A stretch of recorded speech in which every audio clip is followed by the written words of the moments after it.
अंतस प्रणाम। मैं स्मिता श्रीवास्तव आप सभी का बहुत-बहुत स्वागत करती हूँ आज के कार्यक्रम भारत महान का विश्व को अवदान। और अभी हम आज के विषय पे बात कर रहे हैं भगवत गीता की विश्व प्रतिष्ठा। और हर बार की तरह हमारे साथ यहाँ पे उपस्थित हैं डॉक्टर रमेश चंद्र कृष्ण जी, जिनके सहयोग से, जिनके सानिध्य से ये सारे विषय हम तक पहुँच पा रहे हैं।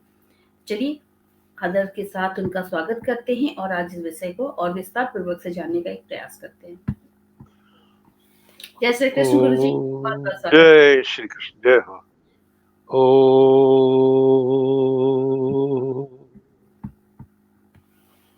वसुदेव सुतं देवं कंस चाणूरमर्दनं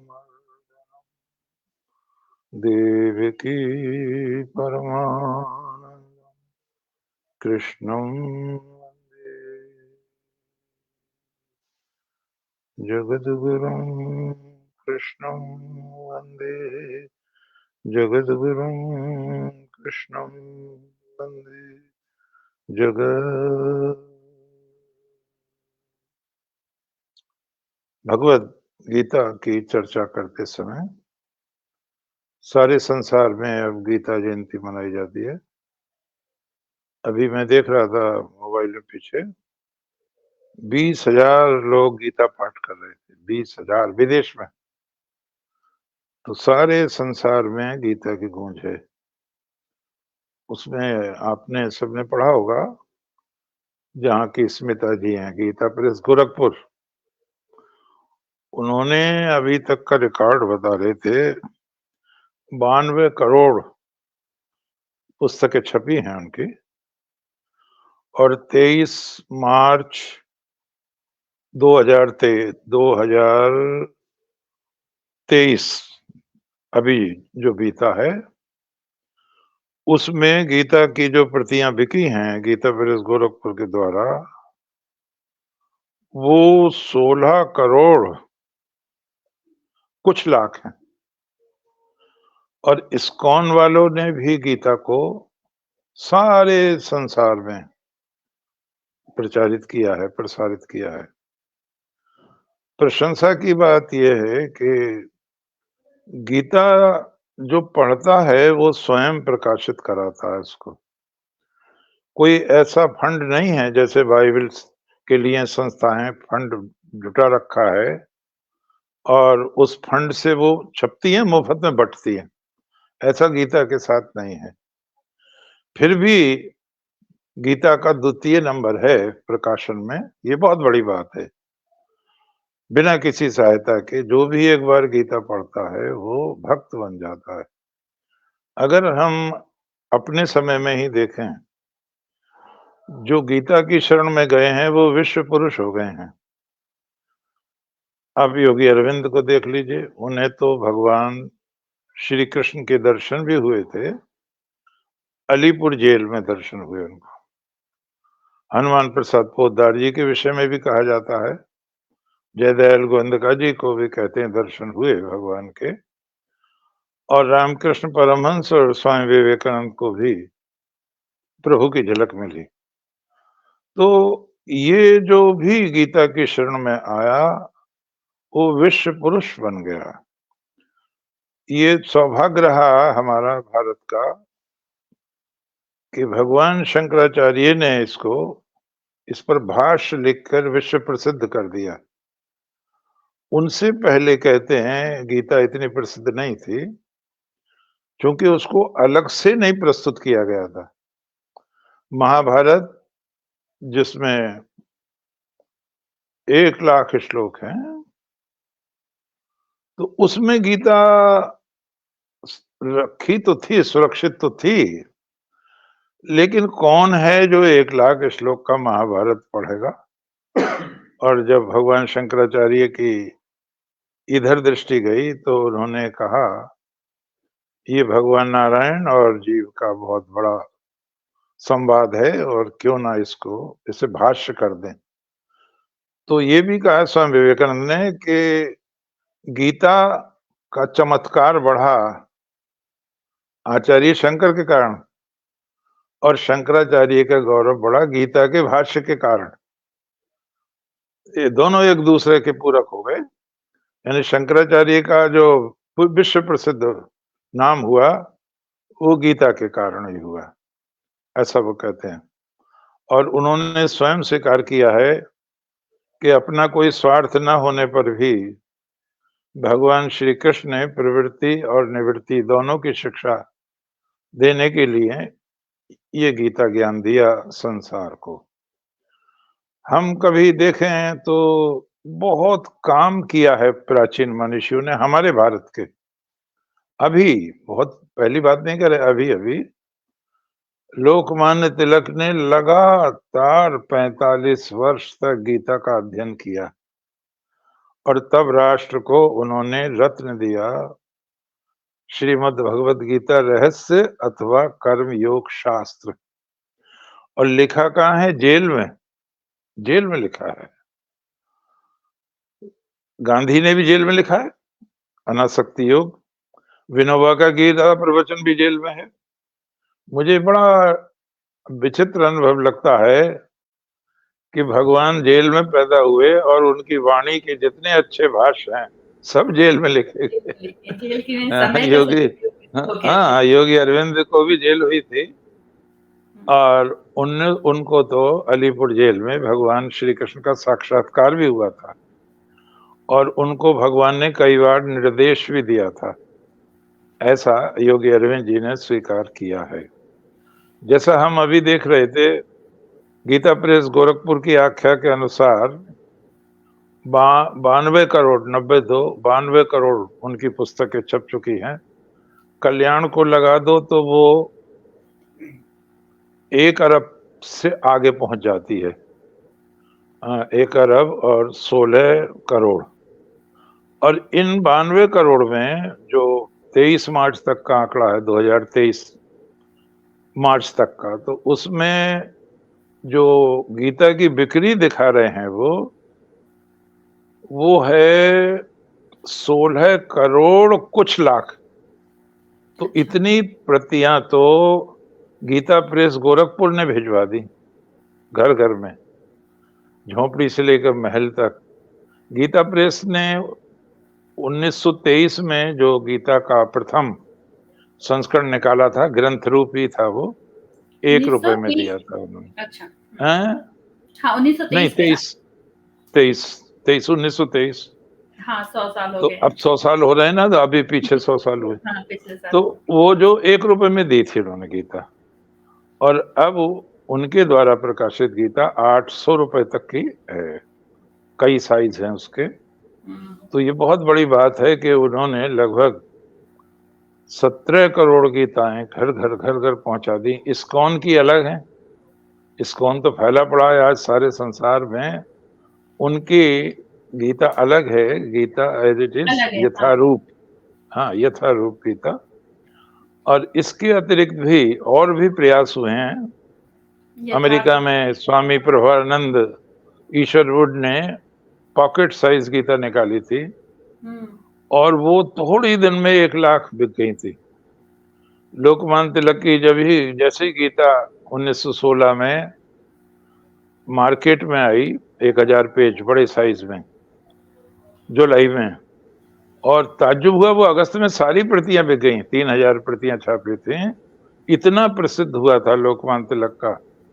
और जो उस समय फांसी पर जा रहे थे, वो अपनी गीता लेके जा रहे थे तिलक जी के पास, उनके हस्ताक्षर करा के ला रहे थे। फांसी का फंदा चूमने वाले गीता के श्लोक का गायन करते हुए, नैनम छंदंत शस्त्राणि नैनम दहति पावका न चैनम क्लेदन्त्यापो न शोषयति मारुतः। जब कन्हई दत्त शहीद हुए थे, खुदीराम बोस की चिताएं जली थी, तो इतिहास से पता चलता है कि उनकी राख ले गए स्त्री पुरुष और ताबीजों में भर के उन्होंने अपने बच्चों के गले में पहनाए कि इस तरह के हमारे बच्चे भी देशभक्त बने। तो गीता ने मार्गदर्शन दिया क्रांतिकारियों को, जो हाथ में तलवार रखते थे, दूसरे में गीता रखते थे। गीता को लेकर ही वो प्रतिज्ञा भी करते थे देश सेवा की। और जो उदारवादी हैं, जैसे गांधी हैं, विनोबा हैं, उनके गुरु हैं गोपाल कृष्ण गोखले। ये जो उदारवादी लोग हैं, ये भी गीता से प्रकाश पाते हैं। वो जिसने सारा संसार छोड़ दिया है, सन्यासी हो गया है, वो भी गीता से प्रकाश पाता है। बड़े-बड़े महात्मा, मुझे विवेकानंद का ध्यान है, एक लंगोटी के अलावा कुछ भी नहीं होता था, तब भी गीता ज़रूर होती थी पास में। तो इतना समर्पण रहा है गीता के प्रति, जैसे कोई जादू कर दिया हो। लोकमान्य तिलक ने गीता को विश्व प्रसिद्ध किया, योगी अरविंद ने गीता को विश्व प्रसिद्ध किया, और स्वामी विवेकानंद पर मैं एक ग्रंथ लिख रहा हूँ। पहले मैंने उस पर एक अध्याय लिखा था, वो भी काफ़ी था, करीब 30-35 पेज का। स्वामी जी की कृष्ण भक्ति और गीता अनुरक्ति, तो मैंने उनके सारे खंड निकाले हैं, 10 खंड निकाले हैं। कहाँ-कहाँ और कब-कब उन्होंने भगवान कृष्ण और गीता को संदर्भित किया है। वो शिष्य रामकृष्ण परमहंस के हैं, ये तो निस्संदिग्ध है, लेकिन उन पर सबसे अधिक प्रभाव भगवान श्री कृष्ण का है, स्वामी विवेकानंद पर। कोई भाषण ऐसा नहीं मिलेगा जिसमें गीता का और भगवान कृष्ण का संदर्भ ना हो। स्वामी विवेकानंद ने कितना अच्छा कहा था कि आप बिना गीता पढ़े श्री कृष्ण को नहीं समझ सकते। ये कितनी बड़ी बात है। और जो बिना गीता पढ़े कृष्ण को समझेंगे, वो ऐसे नचाएंगे जैसे नाच रहे हैं, वो पूरा कहाँ समझ पा रहे हैं। थोड़ा सा ले लिया उन्होंने बचपन का, उसी में अपनी दाल रोटी चल रही है कथावाचकों की। तो वो कहते हैं जब तक तुम श्री कृष्ण का चरित्र पूरा नहीं पढ़ोगे, तुम गीता नहीं समझ सकते, और जब तक तुम गीता को नहीं पढ़ोगे, तुम कृष्ण को नहीं समझ सकते। भगवत गीता श्री कृष्ण का वांगमय रूप है, साहित्यिक रूप है। गीता ही कृष्ण है, कृष्ण ही गीता है। इसको इस तरह से हमें समझना चाहिए। स्वामी जी का जो प्रथम व्याख्यान है, व्याख्यान नहीं कहना चाहिए उसको, वो स्वागत का उत्तर है। वो सबको देना होता है, भाषण नहीं था पहले दिन, केवल स्वागत। तो स्वागत का उत्तर 3 मिनट लगे हैं उसमें, और 2 मिनट ताली बजती रही है, तो 5 मिनट हो गए हैं, और 470 शब्द हैं। तो स्वामी जी ने प्रथम स्वामी जी ने अपने स्वामी जी ने अपने प्रथम उद्बोधन में ही भगवत गीता को उद्धृत किया है, जहां उन्होंने ये कहा है, मैं सबसे प्राचीन धर्म का सन्यासी हूं। तो सबसे प्राचीन कहा उन्होंने। फिर ये कहा, सारे धर्मों की जननी, तो भारत को सारे धर्मों की जननी कहा। आगे हम बहुत अच्छा विषय लेंगे, विभिन्न धर्मों में ईश्वर का स्वरूप, और क्या ये संभावना बनेगी कभी सारा विश्व एक धर्म पर आए, तो इसके लिए मैं काफी प्रयत्न कर रहा हूं। तो स्वामी जी ने कहा कि मैं सबसे प्राचीन धर्म का सदस्य हूं, और ये भी कहा उन्होंने, बुद्ध और महावीर जिसके सदस्य मात्र हैं, उन्होंने ये नहीं कहा इन्होंने कोई बहुत बड़ा काम किया, बल्कि हमारे ही धर्म का थोड़ा सा उन्होंने अलग रह के विद्रोह करके काम किया। लेकिन ऐसा नहीं है हिंदू धर्म से अलग हो गए, वो हिंदू धर्म के ही घटक हैं। तो उन्होंने उनको सदस्य कहा है स्वामी जी ने। और फिर एक 2-3 इतनी बात कही है जो गीता का भक्त ही कह सकता है। मैं बड़ा आश्चर्य में रहा, ये इनके भाषण में नहीं है, लेकिन लुईस बर्क, उनको गार्गी बहन का नाम दिया गया, 6 खंडों में उन्होंने और अध्ययन किया है विवेकानंद के विषय में, जगह-जगह से। वो मैं एक बार दिल्ली गया था, तो 6000 रुपए की किताबें खरीद लाया, तो उसमें 6 खंड उनके भी हैं। तो उसमें एक शब्द दिया है स्वामी जी ने प्रथम दिन ही, और वो भगवत गीता की पूरी स्पिरिट आ जाती है, उसमें आत्मा आ जाती है। उन्होंने कहा, बहनों और भाइयों, हमारे संस्कृत वांग्मय में एक्सक्लूजन शब्द अनानुवाद है, अनुवाद नहीं हुआ इसका, अर्थात पृथकतावाद। हमारे यहाँ पृथकतावाद को स्वीकार नहीं किया गया कि आप कुछ विशेष हैं। लोगों ने इसीलिए तो कत्ल किया, आप हमारा धर्म क्यों नहीं मानते, इसलिए मंदिर तोड़े, दूसरों की उपासना तोड़े। ग्रंथ तोड़े, कत्ल किए, किताबें जलाई, और भगवान उन्हें सद्बुद्धि दे। आज भी ऐसे जीव पाए जा रहे हैं जो कह रहे रामचरितमानस को जलाएंगे, मनुस्मृति को जलाएंगे। तो मैं कहता हूँ, हे प्रभु आनंद दाता, ज्ञान इनको दीजिए। अरे अपनी तरफ देखो, आज कितना बड़ा लेख है दैनिक जागरण में। वो जो विदेश में गए थे गिरमिटिया, एग्रीमेंट का बिगड़ के गिरमिटिया हो गया भोजपुरी में। तो वो जो गिरमिटिया गए, उनके जो उनसे इंटरव्यू लिए गए कि आप क्यों ईसाई नहीं बन पाए, कैसे हिंदू धर्म रह गए, तो बोले हमारे पूर्व रामचरितमानस लाए थे गुटका, और हाँ। हनुमान चालीसा लाए थे, और हमें ये बताया गया था बचपन से ही कि ये धर्म ग्रंथ है हमारा रामचरितमानस, और हनुमान जी देवता हैं, राम के सेवक हैं, और राम हमारे परमात्मा हैं। तो रामचरितमानस, हनुमान चालीसा ने हमें हिंदू धर्म रोकने से, मतलब रोक दिया ईसाई बनने से। तो कितनी बड़ी देन है। तू यहाँ प्रतियां जला रहा है बागड़ बिल्लू, वहां देख कितना बड़ा काम किया है रामचरितमानस ने, कि हिंदू धर्म को थाम लिया उन्होंने। वो बिना पढ़े लिखे लोग, कम पढ़े लिखे लोग, और ये ऐसा ग्रंथ है रामचरितमानस, महल से लेकर झोंपड़ी तक में मिलता है। कितना ही बड़ा। गीता भी ऐसा ही ग्रंथ है जो महल से लेकर झोंपड़ी तक में मिलता है। तो स्वामी जी ने वहां तर्क दिया है, हमारे यहाँ पृथकतावाद नहीं है तुम्हारी तरह। और दूसरा उन्होंने कहा है, जिनकी आप बहुत प्रशंसा करते हैं, बुद्ध और महावीर, ये उसके सदस्य मात्र हैं। मैं उस धर्म का सन्यासी हूँ, और मेरा धर्म सबसे प्राचीन है, और भारत धर्मों की जननी है। स्वामी जी ने एक बहुत बढ़िया बात कही, और वो हमें याद रखनी चाहिए। और ये उन्होंने वहां कहा जहां कहना चाहिए था। उन्होंने कहा, यूरोप ने तो कोई धर्म का व्यक्ति पैदा नहीं किया अभी तक। जितने भी धर्माचार्य हुए हैं, जिनका धर्म जीवित है, वो तो सब एशिया में पैदा हुए हैं। आप बताओ, उन्होंने क्या कोई आपने पैदा किया हो, अमेरिका ने किया हो, इंग्लैंड ने किया हो, फ्रांस ने? ऐसे बोलते थे विवेकानंद, तभी तो छा जाते थे। राजा उनको कहते थे, कहीं कहीं तो लिखा है राजा विवेकानंद का भाषण होगा। पर्सनालिटी ऐसी ग्रैंड थी, गजब की पर्सनालिटी थी। तो उन्होंने एक इस बात पर भी जोर दिया स्वामी जी ने कि हमारा जो धर्म है सबसे प्राचीन है, और किसी व्यक्ति पर निर्भर नहीं है। ये ध्यान देने की चीज है, किसी व्यक्ति पर निर्भर नहीं है। राम और कृष्ण, जिनको हम ईश्वर मानते हैं, अवतार मानते हैं, स्वामी जी ने लिखा वो हमारे धर्म के प्रवर्तक नहीं है, वो हमारे धर्म के रक्षक हैं दोनों। यदा यदा हि धर्मस्य ग्लानिर्भवति भारत अभुत्थानम् अधर्मस्य तदात्मानं सृजाम्यहम्। और फिर प्रश्न होता है कि धर्म का तुम्हारे आविष्कर्ता कौन है, संस्थापक कौन है, प्रवर्तक कौन है? तो स्वामी जी ने कहा, ऋषियों ने समाधि की अवस्था में जो ईश्वरीय संदेश प्राप्त किए, उन सत्यों के आधार पर धर्म है।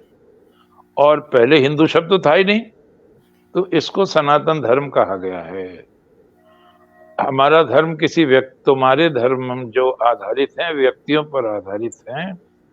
और अगर कभी, ये स्वामी जी के शब्द हैं, उन पर्सनालिटीज से, उन व्यक्तित्व से श्रद्धा उठ गई, तो तुम्हारा धर्म खतरे में आ जाएगा। हमारे यहाँ ये खतरा नहीं है, और इसका प्रत्यक्ष प्रमाण है, हम ही जिंदा हैं केवल। संस्कृति की दृष्टि से सब नष्ट हो गई। यूनान हो, मिस्र हो, रोम हो, बेबीलोनिया हो, असीरिया हो, कोई भी हो, केवल हम ही जीवित हैं उस दृष्टि से। तो स्वामी जी ने कहा कि प्राचीन धर्म, और सबसे बड़ी बात और कही उन्होंने, आज लोग बहुत गलत ढंग से बयान कर रहे हैं, मैं देखता हूं उसमें। वो एक मैं देख रहा था, वो कह रहा था गीता तो चोरी का माल है। तो मुझे शर्म नहीं आती, क्या बक रहे हैं? सारा संसार मस्तक नवा रहा है, अपने पैसे से प्रकाशित कर रहा है, तुम बेवकूफी की बात यहाँ कर रहे हो।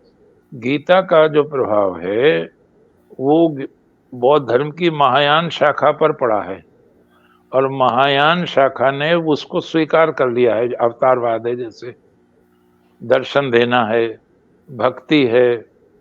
तो वो सद्धर्म पुंडरीक वगैरह ग्रंथ लिखे गए फिर गीता से प्रभावित होके। तो ये अध्ययन तो करते नहीं और वैसे कूदे फिरते हैं बदनाम करने के लिए। तो यहाँ पर स्वामी जी ने एक और बात कही, बहुत प्यारी बात कही कि हिंदू धर्म आज बहुत से वर्गों में, शाखाओं में बटा हुआ है। एक मेरी आप बहुत इज्जत करते हैं वो, और वो सहज मार्ग के हैं, मुझे बहुत सहायता भी की उन्होंने, कम से कम 70,000 रुपए दिए होंगे साहित्य में जगह बार-बार उन्होंने। तो मैं उनसे कहने लगा, बोले कभी घर आइए, वो बहुत अरबपति आदमी हैं, बहुत बड़ा मकान क्या महल बनवाया उन्होंने। तो बनवाया बहुत दूर है, तो मैंने कहा आप अपने यहाँ सत्संग रख लो तो आ जाएँगे। सत्संग से मेरा अभिप्राय था गीता का सत्संग। गीता का सत्संग, सही बात। तो बोले हमारे यहाँ तो सत्संग वो ही होता है। तो मैंने देखा सहज ये जो मार्ग हैं, जो संप्रदाय संकीर्ण बना देते हैं। भाई गीता मना कर रही है तुम्हें? गीता कहाँ मना कर रही है तुम्हें? तुम कबीर पंथी हो, नानक पंथी हो, दादू पंथी हो, कोई भी हो। एक यहाँ बुजुर्ग थे, रामचरितमानस के बड़े भक्त थे। वो मुझसे बोले कि हम आपका साईं मंदिर में प्रवचन कराएंगे एक दिन। तो मैंने उनसे कहा मेरी बात आप सुने बहुत ध्यान से। आप मेरा प्रवचन चाहे जहाँ करा लें, लेकिन मैं गीता पर बोलूँगा, कभी आप कहें मैं साईं पे बोलूँगा। मैं गीता पर कहीं भी करा लो, स्वर्ग में करा लो, नरक में करा लो, मस्जिद में करा लो, मंदिर में करा लो, चौराहे पे करा लो, और हिंदू धर्म की अनेक संस्थाओं पर मैंने व्याख्यान दिए हैं। ये मुझे सौभाग्य प्राप्त है और वहाँ मैंने ज़्यादा से ज़्यादा गीता पर ही या वेद मंत्रों की चर्चा की है। तो वो मैंने तब देखा, बोले नहीं हमारा तो सत्संग, और ये मैंने कहा अब दोबारा छेड़ना ठीक नहीं है, क्योंकि इस आदमी ने मेरी बहुत सहायता की है और करते रहते हैं अब भी वो। एक-एक किताब कभी जाती है तो कई तो यहाँ पर स्वामी जी ने इस बात को कह दिया, उनसे सीख लेनी चाहिए। मैं उन लाखों हिंदुओं की ओर से आपको धन्यवाद देता हूँ, जो अनेक शाखाओं में बँट गए हैं। अनेक उन्होंने पंथ बना लिए हैं, अर्थात मैं उन सबको अपना समझता हूँ। ये गीता की देन है, सबको अपना समझता हूँ। फिर एक बात और कही स्वामी जी ने कि आपने सुना है कि हम बहुत उदार हैं, हमने किसी का मंदिर नहीं तोड़ा। जब मोहम्मद साहब जिंदा थे, 632 में स्वर्गवास हुआ है उनका, तो 628 में इब्न दीन मलिक कुछ अरब सौदागरों को लेकर दक्षिण भारत आया था। तो वहां के राजा थे पेरुमल। तो वो कहने लगा था हमें नमाज पढ़ने के लिए कोई जगह दिलवा दीजिए। तो राजा जी ने, अर्थली मंदिर कहते हैं उसको, मंदिर खाली करा के दे दिया उनको, नमाज पढ़ो इसमें। और आज भी वहाँ दीप स्तंभ हैं मंदिर की याद दिलाने वाले, और ये घटना सन 628 की है। कितनी पुरानी घटना है। और इसमें अपने देश में सबसे पुरानी मस्जिद वही है। तो हमने तोड़ी नहीं है, हमने तो दी है, हमने सबका आदर किया है। ये भारत का जो सौभाग्य है। स्वामी जी ने कहा है कि जो धर्म खून की नदियां बहाकर आता है वो धर्म नहीं है, धर्म हमारा है जो मधुरित पंखों पर बैठकर आता है, जो सोते हुए जैसे ओस की बूंद गुलाब को खिला देती है। हम संसार का उपकार करते हैं, ढिंढोरा नहीं पीटते। स्वामी जी ने कहा हम ढिंढोरा नहीं पीटते, और इसीलिए वो वरदान हमारे ईश्वर का वरदान हमारे साथ है, इसीलिए हम जिंदा हैं। ये कहा इसीलिए हम जिंदा हैं, जबकि सारी संस्कृतियां नष्ट हो गई। और जब तक हम इस भाव को नहीं छोड़ेंगे तब तक हम अजर अमर रहेंगे। दुनिया की कोई भी शक्ति हिंदू धर्म को नष्ट नहीं कर सकती। आज एक महापुरुष कह रहा हिंदू धर्म धोखा है, तो मैं कहता हूँ कि इसकी सूरत देखने लायक है। शीशे में मुँह देख तू, हिंदू धर्म धोखा है, जिसने इतनी बड़ी-बड़ी विभूतियाँ उत्पन्न की हैं। तो ये दुर्भाग्य है हमारा जो ज़्यादा राजनीतिक दल हैं इस तरह के। अभी आपने एक खतरनाक बात सुनी होगी, ये बातें भी चर्चा करनी चाहिए। चारों शंकराचार्य के हम नहीं जाएँगे, हैं? जी, हम नहीं जी। जाएँगे उसमें उसके पीछे लोकार्पण वजह जो समारोह है। हाँ, तो आज उन्होंने पलटी मार दी, अभी मैं देख रहा था। उन्हें लोगों ने जब लानत दी कि क्या तुमने कोई कुर्बानी की है? कितने बलिदान हुए हैं 500 वर्ष में, तुम्हारा कोई योगदान है इसमें? दूसरे धर्म पे आँच आती है तो सारे मुल्ला, मौलवी, पादरी इकट्ठे हो जाते हैं। तुमने कभी रक्षा की है हिंदू धर्म की? तो कायल कर दिया उन्हें और बोले यहाँ मुफ्त की रोटी खा रहे हो हमारी वजह से और आज कह रहे हो हम नहीं जाएँगे। और एक ने तो ये कह दिया कि मोदी ने करा ही क्या है? तो बोले मोदी ने किया हो ना किया, तुमने क्या किया है ये बताओ पब्लिक को। तो आज उनका आ गया कि हमने विरोध नहीं किया है, वो तो मीडिया ने गलत दिखा दिया। ये बड़े मजे की बात है, जिसका अपराध सिद्ध हो जाता है वो मीडिया को दोष दे देता है। अब उन्होंने कहा नहीं ये तो बहुत शुभ कार्य हो रहा है।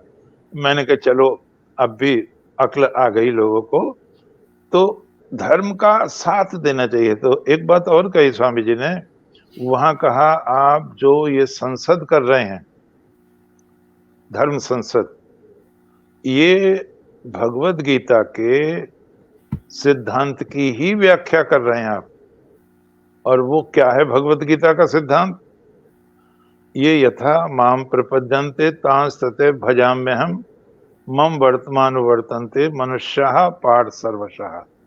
हे अर्जुन, जो भी मुझे जिस रूप में भजता है, मैं उसे उसी रूप में प्राप्त हो जाता हूँ। इसकी मिसाल दी स्वामी अभेदानंद जी महाराज ने। अब बिजली तो वही है, आप उससे कूलर चला लो, आप उससे हीटर चला लो, आप उससे कुछ गैस का चूल्हा जला लो, कुछ कर लो उसमें। तो उन्होंने कहा वो पावर तो एक ही है। तो श्री कृष्ण का दर्शन इतना उदार है, लोगों को आश्चर्य होता है। उन्होंने कहा सभी रास्ते मुझ तक ही आते हैं। इसीलिए बहनों और भाइयों, भगवान श्री कृष्ण के, राम के भक्तों ने, हिंदुओं ने कभी किसी का ना तो पूजा स्थल तोड़ा और ना ही धर्म के नाम पर कोई उन्होंने अत्याचार किया या कत्ल किया। और जिन्होंने किया है वो आज लज्जित हैं। जिसने भी तोड़ा है, 1528 में मीर बाकी नाम था उसका, और यहाँ एक कलंदर रहता था, फकीर रहता था। तो उसने, बाबर ने गुरुजी, फकीर समझ के उसको कुछ भेंट एक भिजवाई मन थी। में प्रश्न जो है ना आज सुबह से चल हाँ, रहा है, तो बौद्ध धर्म का भारत में जो पतन हुआ, उनको जो नुकसान हुआ उसमें आरोप लगता है हिंदुओं पे। ये कहाँ हाँ, तक वो सत्य है? ये उसको कहाँ तक? लेंगे, पूरा भाषण लेंगे एक दिन, हुँ, पूरा भाषण, इसमें बहुत वर्क हो चुका है। जी। तो मीर बाकी ने, बाबर ने उससे भेंट भिजवाई कलंदर को, फकीर को, उसने वो लौटा दी। फिर बाबर प्रभावित हुआ कि ये तो बड़ा त्यागी मालूम देता है। उसने कहा पूछो वो क्या चाहता है? बोले मेरे लिए एक मस्जिद बनवा दो। तो उन्होंने कहा मस्जिद बनवाए देते हैं। बोले नहीं, इसे तोड़वा के। मीर उसने, फकीर ने कहा कलंदर ने, इसे तोड़वा के। तो उसकी, और बोले नहीं तो मैं बददुआ दे दूंगा। अब फकीरों से डरे भी हैं लोग। तो उसने उस फकीर के कहने से ये राम जन्मभूमि तोड़वाई, भले आदमी ने, कलंदर ने। और अच्छा, उसने कहा जब वो मरूं तो 2 खंभे भी रख देना मेरी कब्र पे, इधर-उधर। तो ये जो चीज़ है हमने नहीं किया कभी, कभी नहीं किया इस तरह का हमने गंदा काम।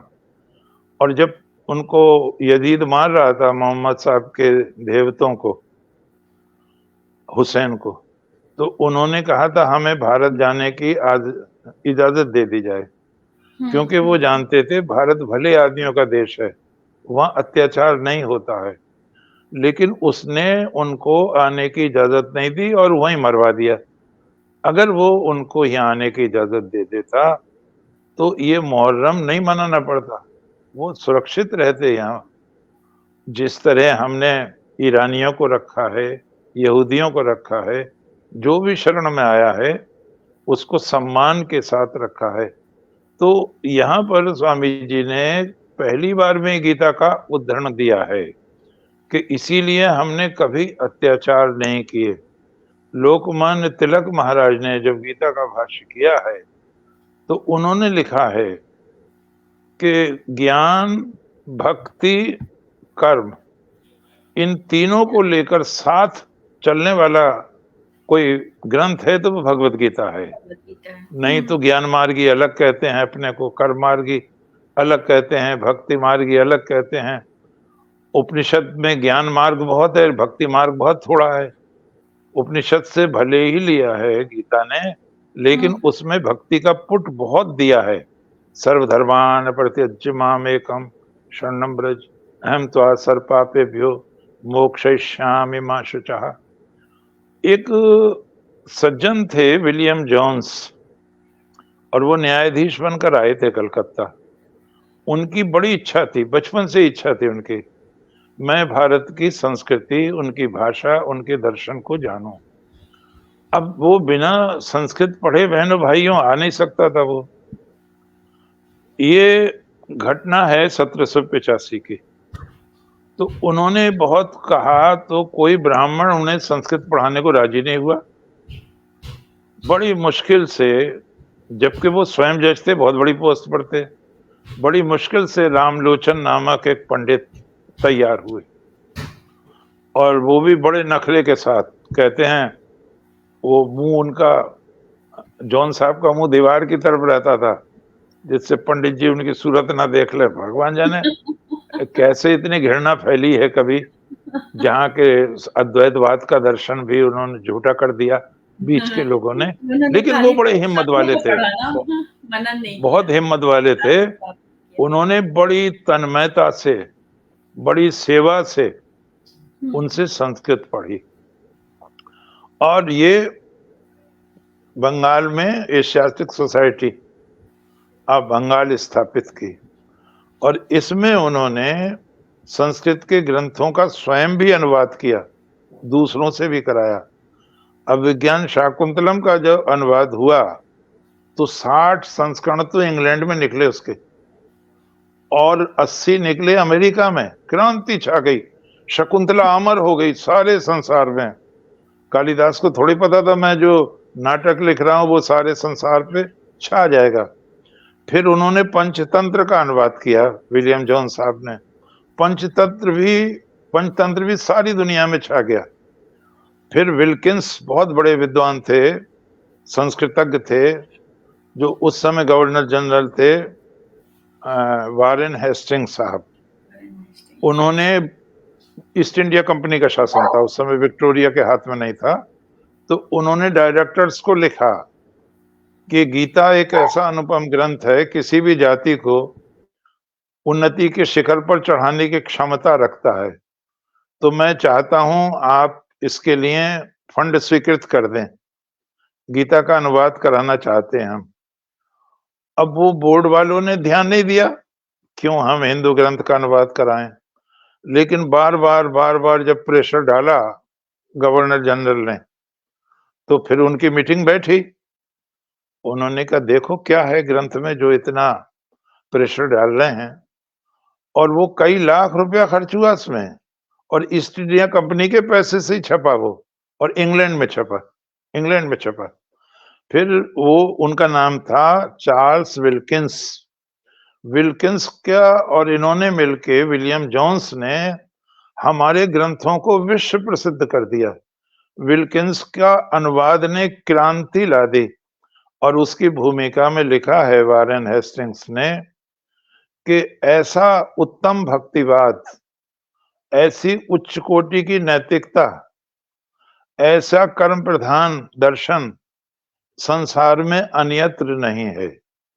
और उन्होंने लिखा ईसाई दर्शन में भी इतनी सूक्ष्मता नहीं है, इतनी व्यवहारिकता, उतना उच्च कोटि का दर्शन नहीं है जितना गीता का दर्शन है।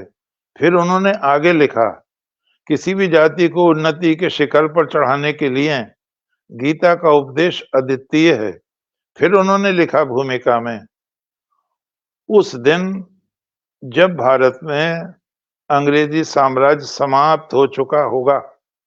देखो क्या कह रहे हैं, उस दिन जबकि भारत में अंग्रेजी साम्राज्य समाप्त हो चुका होगा और जिन स्रोतों से धन कमाया है वो भी सब अतीत की बात हो गई होगी, भूल जाएंगे लोग। लेकिन तब भी वो भारतविद का मतलब है विदेशी जिन्होंने भारत की संस्कृति पर काम किया है, इंडोलॉजी। फिर भी वे लोग जिंदा रहेंगे, अमर रहेंगे, जिन्होंने भारतविद होकर भारतीय ग्रंथों पर कार्य किया है। देखो अमर हो गई ये भविष्यवाणी। आज हमारे हम विलियम जोन्स को याद करते हैं, हम मैक्स मुलर को याद करते हैं, विल्किंस को याद करते हैं। जब ये गया ग्रंथ तो इंग्लैंड में अनेक इसके संस्करण निकले और सबसे श्रेष्ठ अनुवाद ये माना गया। फ्रांस में बड़ी क्रांति हो गई, जर्मनी में एक से एक बड़ा विद्वान आया। इमर्सन ने लिखा है कि सारे संसार में गीता जैसा कोई ग्रंथ नहीं है। और एक बहुत अच्छे व्यक्ति हुए हैं उन थॉरो ने ये कहा है, डेविड थॉरो ने ये कहा है, मैं जब गीता पढ़ता हूं तो मेरे लिए सारे संसार के ग्रंथ तुच्छ निकलते हैं गीता के सामने। मैं नित्य प्रति गीता रूपी जल में अवगाहन करके पवित्रता का अनुभव करता हूं। ये उनके शब्द हैं, बहुत बड़े दार्शनिक थे विलियम। उन्होंने लिखा है, बहुत बड़े हुए हैं व्यक्ति जर्मन के, कि उन्होंने लिखा है गीता जैसा दर्शन नहीं है। हम भगवान को धन्यवाद देते हैं, उन्होंने हमें आज तक के लिए जीवन दान दिया, हम गीता की शरण में आ सकें। ये श्रद्धा है। और उन्होंने स्वयं संस्कृत पढ़ी, अनेक ग्रंथों के अनुवाद किए। एक जैकर होअर नामक व्यक्ति थे, उन्होंने उपनिषदों का शब्दकोश तैयार किया, गीता का शब्दकोश तैयार किया और उस पर उस समय लाखों रुपए खर्च हुए। सारे संसार में उन्होंने अमर कर दिया उपनिषदों को, भगवत गीता को। इसी तरह से वहां जब हम देखते हैं, कॉन्कॉर्ड एक जगह है, कॉन्कॉर्ड में वो पढ़ रहे थे कार्लाइल वगैरह गीता को, तो उनसे मिलने गए इमर्सन, उन्होंने उनको गीता भेंट की और वो आज भी सुरक्षित रखी हुई है। तो उन्होंने नाच उठे, वो झूम उठे, उन्होंने चिट्ठियां लिखी, मैक्स मुलर को भी लिखा कि ऐसा ग्रंथ संसार में दुर्लभ है, हम भाग्यशाली हैं जो हमें गीता जैसा ग्रंथ मिला। तो गीता ने पूरे विश्व का हृदय जीत लिया और स्वामी जी ने तो बहुत भाषण दिए गीता पर। मैंने अभी सारे खंड निकाले उनके, तो मैं एक ग्रंथ का रूपरेखा बना रहा हूं, स्वामी विवेकानंद की कृष्ण भक्ति और गीता अनुरक्ति। तो पूरे के पूरे भाषण है उनके गीता पर, पूरे के पूरे भाषण है उनके भगवान श्री कृष्ण पर। और यहाँ पर बीच बीच में उन्होंने कहा है कि ईसा भी महापुरुष हैं, बुद्ध भी महापुरुष हैं, हम उनको अवतार मानते हैं, लेकिन भगवान कृष्ण से छोटे हैं। क्या बात कर रहे हैं, लेकिन भगवान कृष्ण से छोटे हैं, क्योंकि ईसा ने किसी स्त्री को अपना शिष्य नहीं बनाया। ये संकीर्णता प्रकट होती है। और बुद्ध ने भी स्त्रियों को दीक्षा नहीं देना चाह रहे थे, वो बड़ा अनमनस्क होके, उनकी मौसी बहुत रोने लगी जिन्होंने पाला था, प्रजापति गौतमी, और उनके चचेरे भाई आनंद ने उनको मजबूर कर दिया। तब उन्होंने स्त्रियों को दीक्षा की स्वीकृति दी। और फिर उनके अपने शब्द हैं, आनंद, मैंने जो धर्म चलाया वो 5000 वर्ष जीवित रहता, लेकिन अब वो 500 वर्ष बाद ही विकृत होने लगेगा। तो एक वाक्य तो यही समझ लो, स्मिता जी क्यों गया यहाँ से धर्म, उसके भाषण देंगे, बहुत सी चीजें हैं उसमें, लेकिन वो विकृत होने लगेगा। और स्वामी जी ने इशारे में कहा है कि बौद्ध धर्म का पतन तो उसी दिन हो गया जब मुफ्त की रोटी मिलने लगी। भिक्षुक कहाँ रह गए तुम? भिक्षा मांगने अब जाते ही नहीं। तुम्हें तो यहीं आ रहे हैं सारे के सारे पकवान। और बड़े-बड़े नौजवान लड़के-लड़कियां छोड़-छोड़ के आ गए। तो स्वामी जी ने कहा है कि मठ भर गए लड़के-लड़कियों से 1-1 लाख। और आगे चल के तो सुरा भी पकड़ी गई है। सुरा भी वाममार्ग आ गया है। बहुत भयानक स्थिति हो गई है। तो यहाँ पर उन्होंने कहा है बुद्ध ने कि ये 500 वर्ष बाद विकृत हो जाएगा और उसमें विकार आ ही गए फिर। तो भगवान श्री कृष्ण को इस तरह का कोई खतरा नहीं था। उन्होंने बहुत स्पष्ट लिखा है 9वें अध्याय में कि कोई भी लिंग हो, कोई भी वर्ण हो, कोई भी जाति हो, कोई भी देश का व्यक्ति हो, सबका प्रवेश है मेरे द्वार में, सबका प्रवेश है। ये उदारता किसी में नहीं दिखाई दी। और स्वामी जी ने कहा है कि बुद्ध से भी हजारों वर्ष पूर्व भगवान श्री कृष्ण ने अपने धर्म का द्वार सबके लिए खोला। एक और बात गीता में श्री कृष्ण में विशेष है। महात्मा बुद्ध के पास गृहस्थों के लिए कुछ भी नहीं था देने को। शिष्य बनो उन्हें ही वो पढ़ाते थे गृहस्थों के प्रति। तो वो कहते हैं विवेकानंद जी कि भगवान कृष्ण बच्चों के भी भगवान हैं, सन्यासियों के भगवान हैं, स्त्रियों के भी भगवान हैं, बिना पढ़े लिखे के भी भगवान हैं। और श्री कृष्ण ऐसे भगवान हैं जो विद्वानों के सामने तो गायब हो जाते हैं, लेकिन जो गरीब हैं, जो ईमानदार हैं, उनके सामने प्रकट हो जाते हैं। ये है श्री कृष्ण का धर्म। कोई भी पराया नहीं है। और भगवान ने कहा कितना ही बड़ा पापी हो, वो जिस क्षण वो मेरी शरण में आ जाता है, वो धर्मात्मा हो जाता है। उसी क्षण वो धर्मात्मा हो जाता है। हमें ध्यान है कि जब स्वामी जी गीता की प्रशंसा में बोल रहे थे, तो उन्होंने चुनौती दी सारे संसार को। बोले मैं चुनौती देता हूं पूरे विश्व को, निष्काम कर्म योग, लोक संग्रह। ये गीता के अपनी देन है। निष्काम कर्म योग, लोक संग्रह, अनासक्ति, कर्मण्येवाधिकारस्ते मां फलेषु कदाचन। उन्होंने कहा कोई ये सिद्ध कर दे ये मौलिक आविष्कार नहीं है। ये मौलिक आविष्कार हैं गीता के। और सर्वश्रेष्ठ अवतार भगवान श्री कृष्ण की ये मौलिक देन है। यहाँ एक बहुत बारीक प्रश्न अनायास आता है कि जब गीता की दृष्टि में सभी पात्र हैं, सबको ही परमात्मा मिलेगा, तो वो लोग क्या वो महात्मा नहीं थे, संत नहीं थे? क्या उन्होंने ईश्वर का दर्शन नहीं किया था? जिनके शिष्यों ने तलवार से धर्म फैलाया, बाइबल बानेट ब्रांडी से धर्म फैलाया, कत्ल किया, मंदिर तोड़े, उपासना गृह तोड़े। ये प्रश्न बहुत जरूरी है। इसको आगे लेंगे बहुत विस्तार से।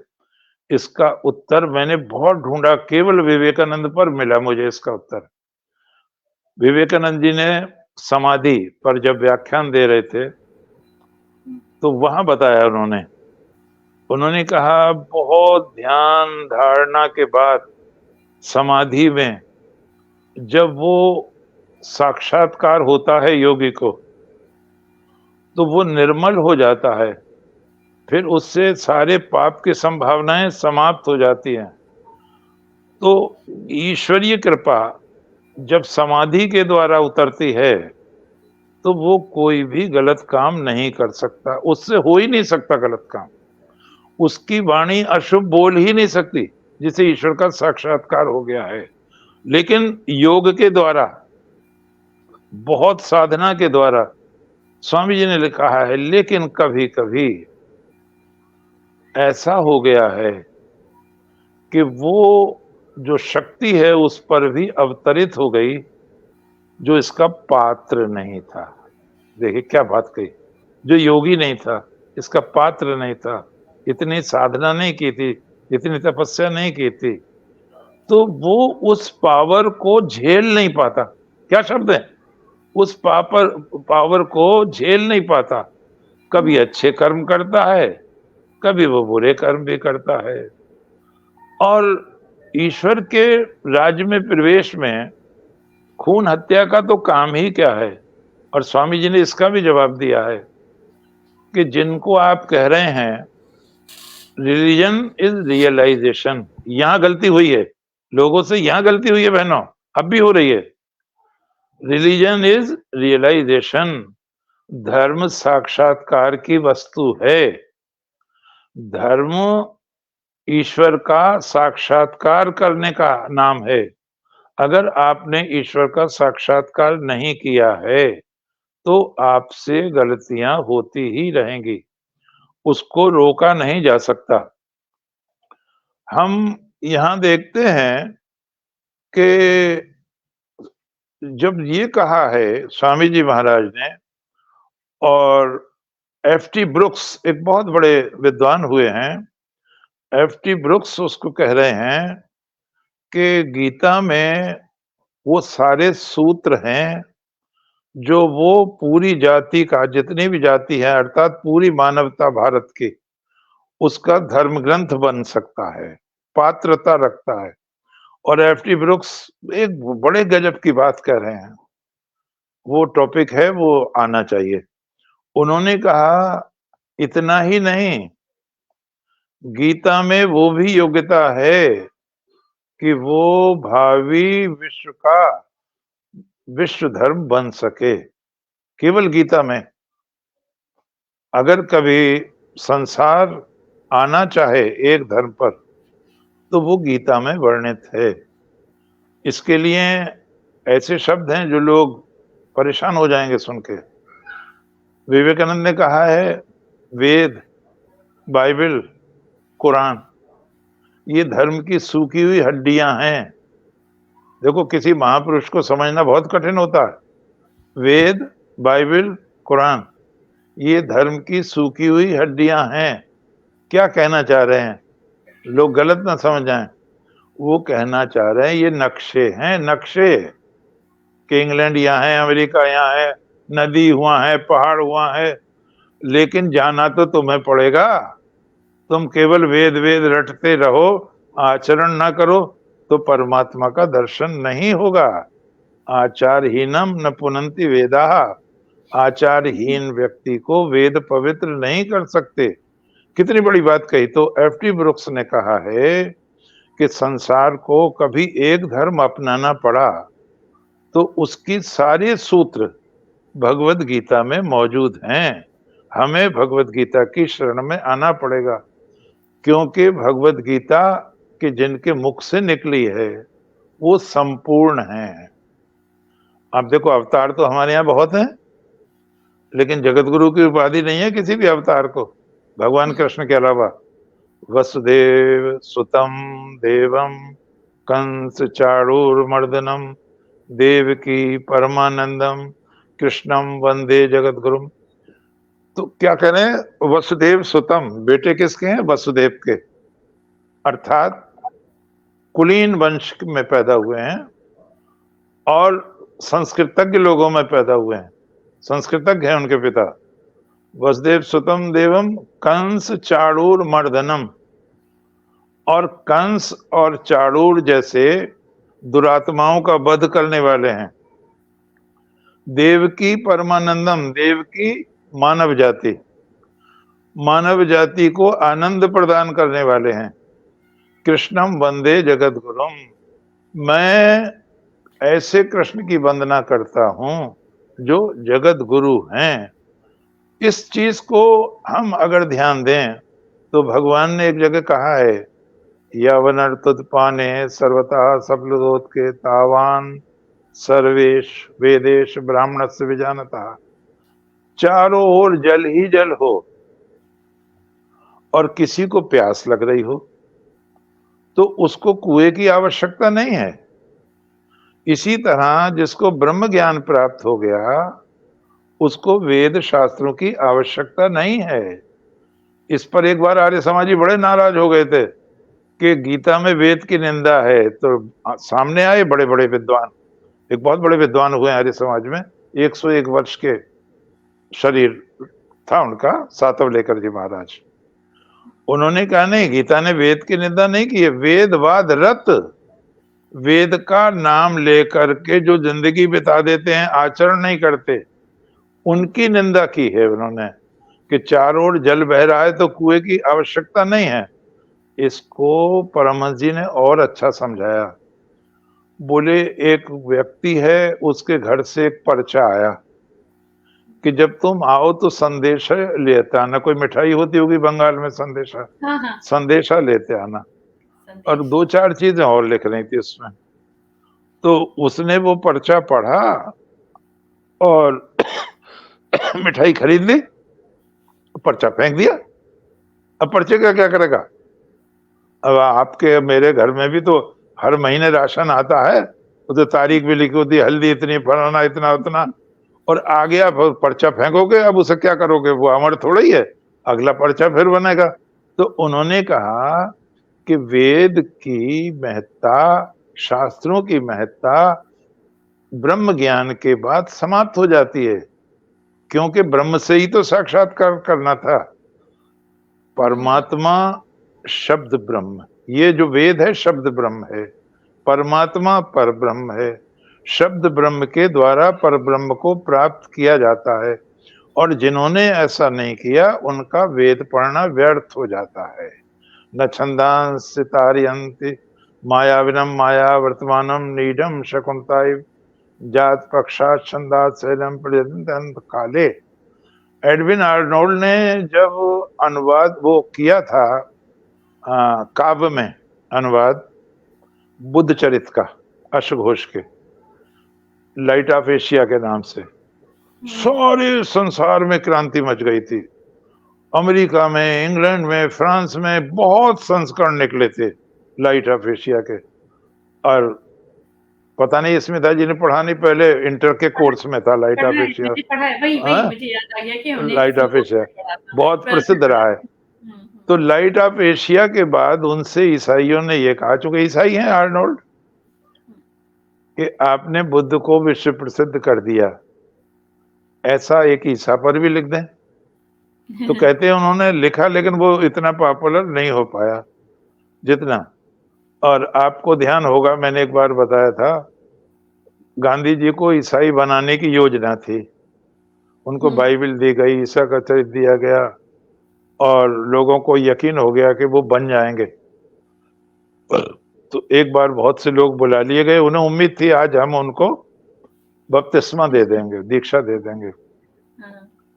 तो जिसके घर थे, वो बूढ़ी स्त्री थी कोई, गांधी ये किसका चित्र है? वहां ईसा मसीह का चित्र था, बहुत बड़ा, और उनकी गोदी में कोई बच्चा था।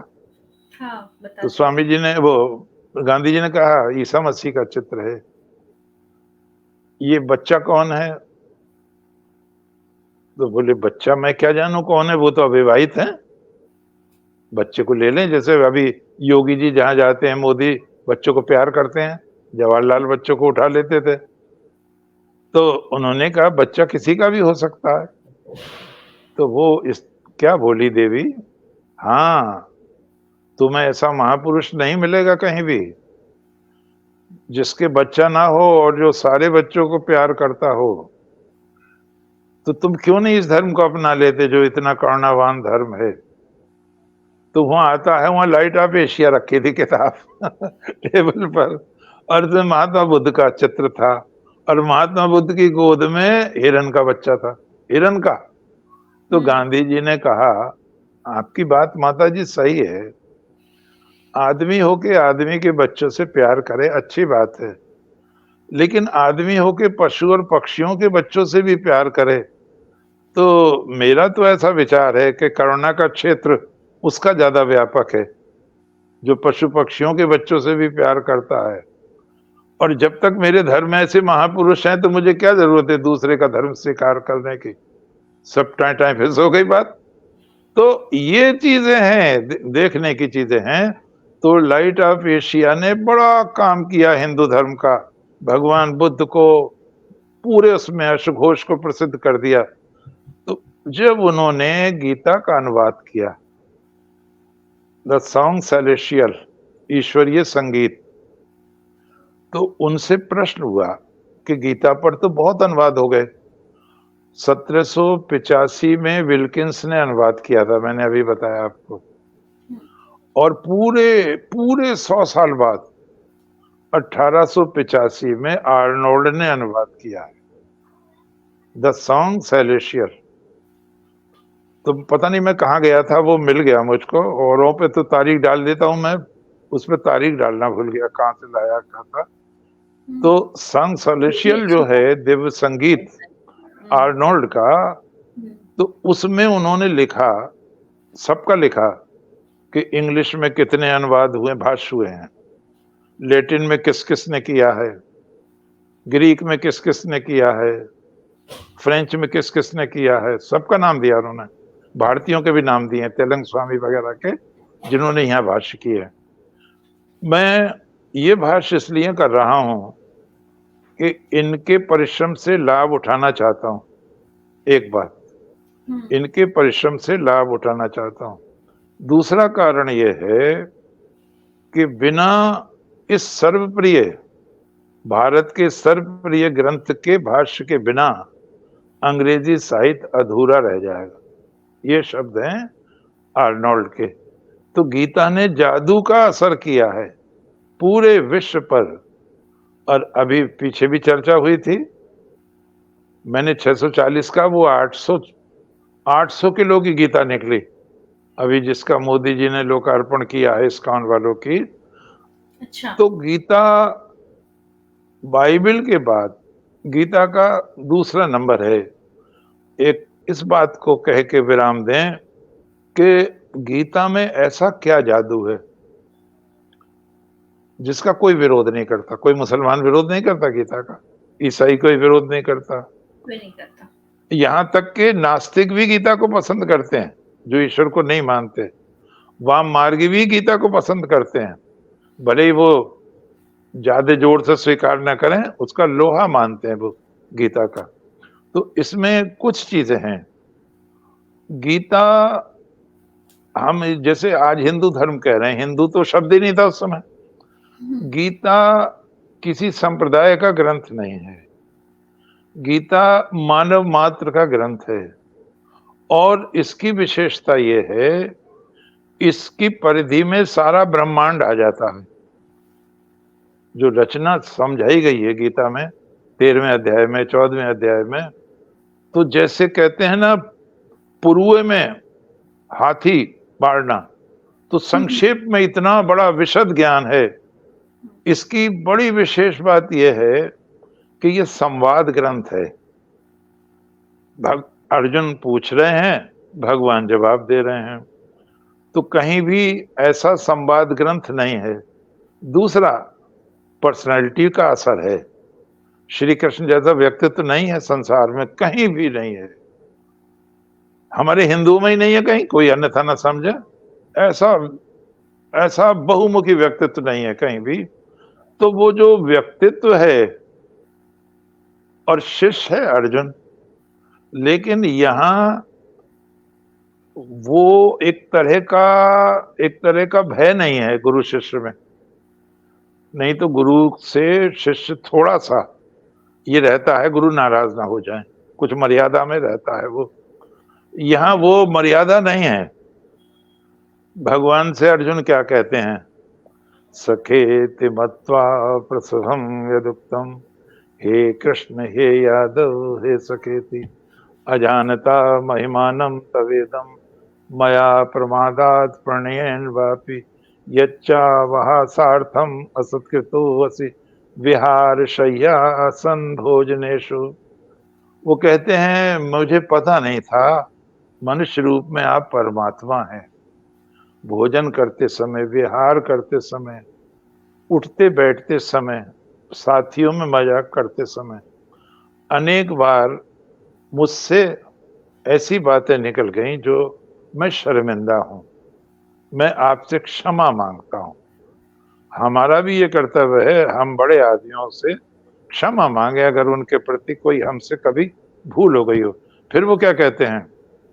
वो ये कहते हैं, हे प्रभु, पितेव पुत्रस्य, आप मुझे इस तरह क्षमा कर दीजिए जैसे पिता पुत्र के अपराध क्षमा कर देता है।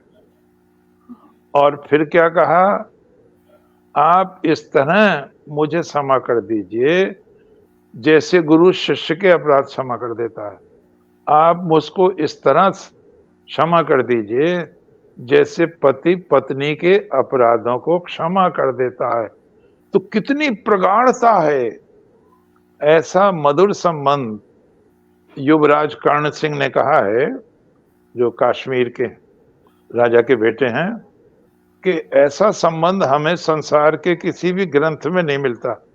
तो गीता की सम्मोहन शक्ति का एक प्रभाव यह है कि यहाँ ईश्वर जीव आमने सामने हैं और ईश्वर ने अपनी समस्त कृपा उड़ेल दी है। उनसे एक बात भी कही है भगवान ने, और बहुत प्यारी बात कही। उन्होंने कहा, अर्जुन, ये जो गीता का उपदेश मैंने दिया, उनसे मत कहना जो सुनना ना चाहें। इसे मना कर दिया। जो सुनना ना चाहें, श्रद्धा ना हो, वहां इसकी जिक्र करने की जरूरत नहीं है। फिर और बात कही, जो इसको सुनाएगा, जो इसका प्रचार करेगा, वो मेरा परम भक्त होगा, मेरा परम भक्त होगा। और भगवान ने एक कहा अर्जुन से, तुम मेरे इष्ट हो, सबसे प्रिय व्यक्ति हो तुम मेरे। कोई भी चीज भगवान ने छिपा के नहीं रखी है। आप ये देखो, संवाद है, ईश्वर और जीव का संवाद है, गुरु और शिष्य हैं इसमें, साले और बहनोई हैं इसमें, मित्र और मित्र हैं इसमें। और दूसरी चीज, जो भी चीज है गीता में, विषाद है अर्जुन का, उसने दिल खोल कर रख दिया। आप अपना दिल खोल के रखें परमात्मा के आगे, आपको समाधान मिल जाएगा। शिष्यस्ते हम शादिमाम त्वाम प्रपन्नम। आप कभी किसी मुसीबत में फंस जाएं तो सोते समय इसका जाप करें आप, शिष्यस्ते हम शादिमाम त्वाम प्रपन्नम।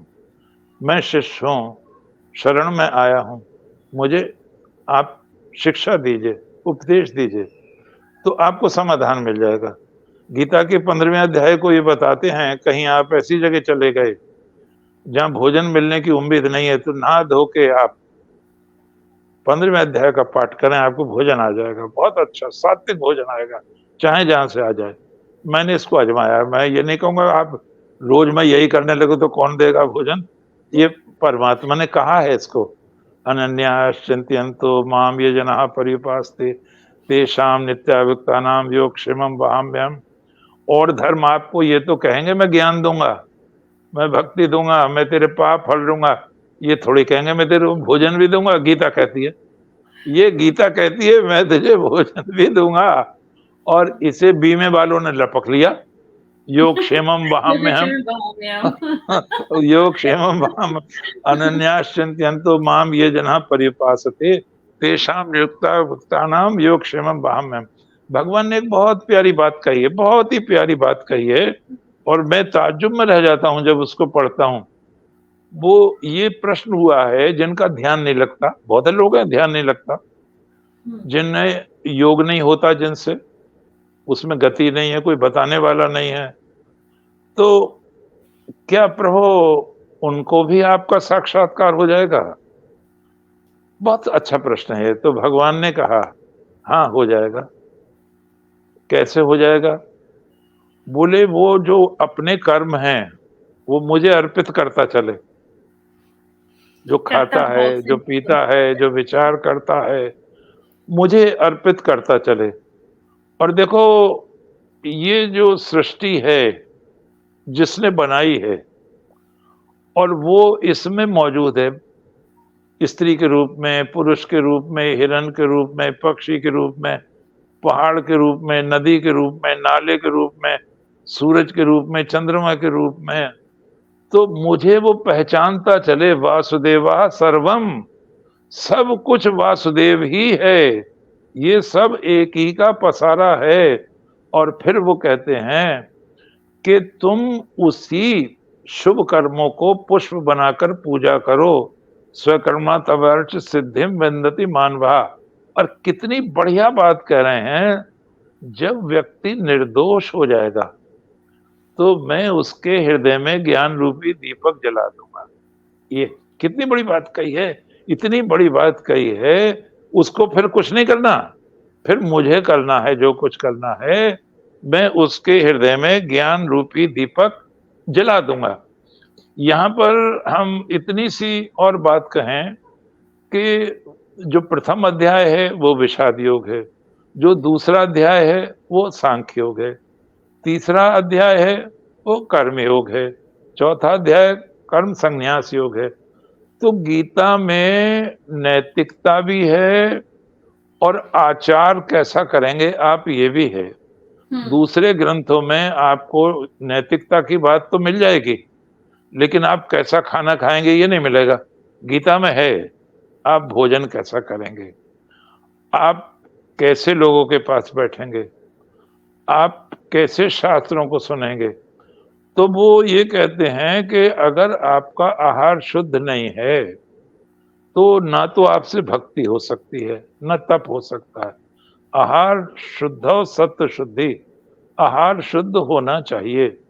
जिन लोगों का आहार शुद्ध नहीं होता उनको वो सिद्धि नहीं मिलती है। तो यहाँ आपको ये भी लगेगा भोजन कैसा करना चाहिए। आप घर में रहें, गीता आपको ये नहीं कहती आप घर छोड़ के चले जाएं, आप घर में ही सन्यासी हो सकते हैं। अनिकेतः, घर में तो रहो लेकिन घर आपके दिल में न रहे। आप बच्चों का पालन पोषण तो करें लेकिन उन्हें भगवान मानकर करें। और इतनी बड़ी दृष्टि भी दी है, जैसे जब विदा करता है गुरु शिष्य को तो क्या कहता है, बहुत अच्छी बात कहता है वो, मातृदेवो भव, पितृदेवो भव, अतिथि देवो भव, गुरुदेवो भव। लेकिन इसमें एक बात और जोड़ दी, और वो बात किसने जोड़ दी? विवेकानंद जी ने जोड़ दी, और गीता से प्रभावित होकर जोड़ी। क्या जोड़ दी? दरिद्र देवो भव, दरिद्र। गांधी जी ने इसमें और जोड़ दिया, हरिजन। तो हम प्रत्येक व्यक्ति में ईश्वर को देखें।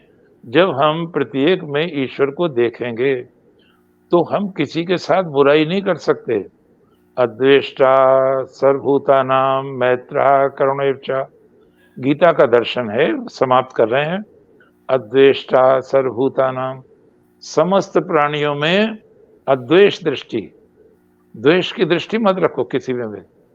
अद्वेष्टा सर्वभूतानां मैत्रः, सबको मित्र की दृष्टि से देखो। करुणा, सबको करुणा की दृष्टि से देखो।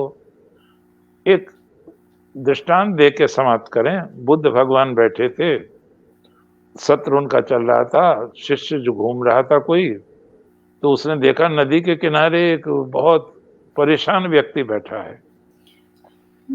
उसने उससे कहा कि भगवान बुद्ध आए हुए हैं, तुम्हें पता नहीं है क्या? तुम कुछ दुखी मालूम देते हो, निराश मालूम देते हो, चलो मैं उनकी शरण में ले चलता हूं।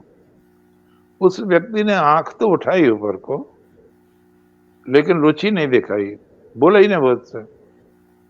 उसने बार बार कहा तो वो नाराज हो गया व्यक्ति, डांट दिया उसने।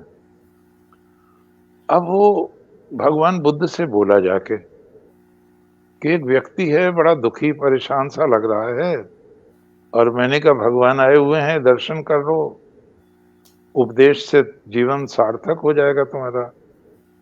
तो भगवान बुद्ध ने कहा तुम्हारे कहने का अभिप्राय क्या है? तो बोले मुझे तो मारने को दौड़ा वो, तो आप ही चलें। तो बुद्ध ने कहा अच्छा, उस समय चलेंगे। अब वो शिष्य को ये रहा कि ये क्या जादू कर देंगे जो मुझसे नहीं हुआ। बुद्ध गए, वो व्यक्ति बैठा था, उन्होंने शिष्य से कहा कमंडल में जल भर लाओ। जल भर लाया वो। पत्ते तोड़ लो। उसके बड़े पत्ते तोड़ लिए, धो लो, नहीं धो दिया। हाथ धुलाओ इनके, हाथ धुलाओ। और उसे पता नहीं था शिष्य को, भगवान बुद्ध भोजन लाए थे कमंडल में, वो भोजन परोस दिया उसके आगे। और उस व्यक्ति से भगवान ने संकेत से कहा खाइए। अब वो भगवान बुद्ध को देखे और उसकी आंखों से आंसू आ गए। भगवान ने कहा नहीं नहीं खाइए। तो उसने भोजन किया, हाथ धोए, प्रणाम किया बुद्ध को। कि और भूखे। बुद्ध जी ने कहा देखो हम वहां ठहरे हुए हैं और भिक्षा का ये समय होता है, उस समय आ जाना, तुम भूखे मत रहना। अब बुद्ध जी आगे आगे और वो पीछे पीछे। तो वो बोला वो आपसे क्यों नाराज होता, आपने तो कुछ उसे उपदेश ही नहीं दिया। तो बुद्ध जी ने कहा तुम गलती कर रहे थे। भूखे का भूखे का जो है उपदेश भोजन होता है, ज्ञान नहीं होता। अपने यहाँ तो कहावत है भूखे भूखे भजन भजन न ना करे। हो गोपाला, ये ले अपनी कंठी माला। तो ये महान उदार लोग हैं। गीता का दर्शन उदार बनाता है। इसीलिए एक भी उदाहरण नहीं मिलेगा आपको कि श्री कृष्ण के, श्री राम के भक्त ने किसी की मस्जिद गिराई हो, किसी का चर्च गिराया हो, किसी का ग्रंथ जलाया हो, किसको अपशब्द हो। भगवान कह रहे अद्वेष्टा सर्वभूतानां मैत्र करुण च निर्ममो निरहंकारा। ममता रहित, आसक्ति रहित हो, अहंकार से रहित रहो। और फिर स्पष्ट कहते हैं वो जो सारे संसार में व्याप्त देखता है मुझको, उससे कोई अपराध नहीं होगा। फिर स्वकर्मता बराबर, तुम अगर नौकरी करते हो, दुकान करते हो, फौज में हो, कहीं भी हो, स्वकर्मता बराबर, तुम अपने कर्म को, गीता कहती है तुम अपने कर्म को पूजा मानकर, ईश्वर की पूजा मानकर करो। सिद्धिम विन्दति मानवः, तुम्हें मोक्ष मिल जाएगा। गीता के अलावा इतने सरल शब्दों में कोई भी नहीं बताता कि आप बुरा काम मत करो, अच्छा काम करो और अपनी ड्यूटी को ईश्वर की सेवा मानकर करो और ईश्वर को सौंप दो। ब्रह्मण्याधाय कर्मणि संगम त्यक्त्वा, ब्रह्म को सौंप दो और जल में कमल के ऐसे रहो जैसे जल में कमल रहता है, बूंद ना ठहरे। भगवत गीता का दर्शन बहुत प्यारा दर्शन है और भक्त के लिए है, वीर के लिए है, सैनिक के लिए है, सन्यासी के लिए है, क्रांतिकारी के लिए है।